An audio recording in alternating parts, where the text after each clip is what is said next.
Another day, another basketball stories na naman ang pagkukwentuhan natin. At ngayon nga ay pag-uusapan natin ang latest update ng Denver Nuggets kay Jamal Murray at ang balitang plano na nga po talagang bigyan ng bagong kontrata ng Los Angeles Lakers, si Luke Kennard.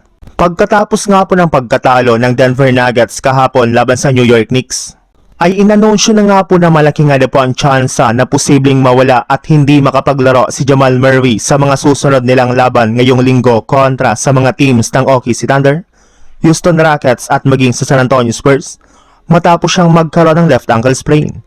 Kailangan pa nga po nito na makarecover mula sa kanyang iniindang injury ngayon bago siya tuluyang makapaglaro dito.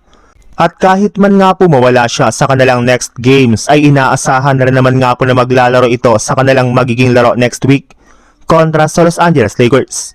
Yes, kahit man nga po meron pa lang siyang tinamong injury ay bigla-bigla na lamang nga po itong gumagaling basta't kalaban niya ang Lakers. Kaya mukhang tunay nga po ang aligasyon sa kanya ng mga fans na tinatarget talaga nitong talunin lamang ang Lakers sa bigla na lang pagaling ng kanyang katawan at pagkakaroon nito ng magagandang performance at mainit na shooting.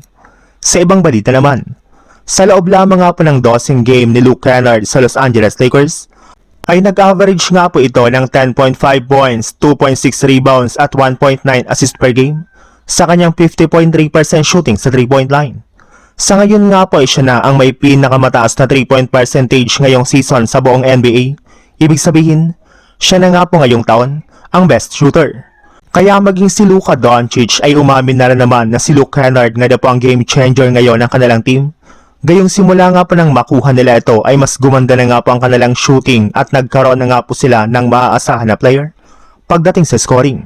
Sinabi rin naman nga po ni Luka na kailangan nga na po ni Kennard na gumawa pa ng mas madaming tira sa kanilang mga susunod na game upang sa ganon ay mas lumakas pang lalo ang kanilang kupunan. May lumabas na rin naman nga pong balita na balak na nga po ng Lakers na panatilihin si Luke Kennard sa darating na off-season sa pamamagitan ng pagbibigay nila sa kanya ng bago at mas malaking kontrata.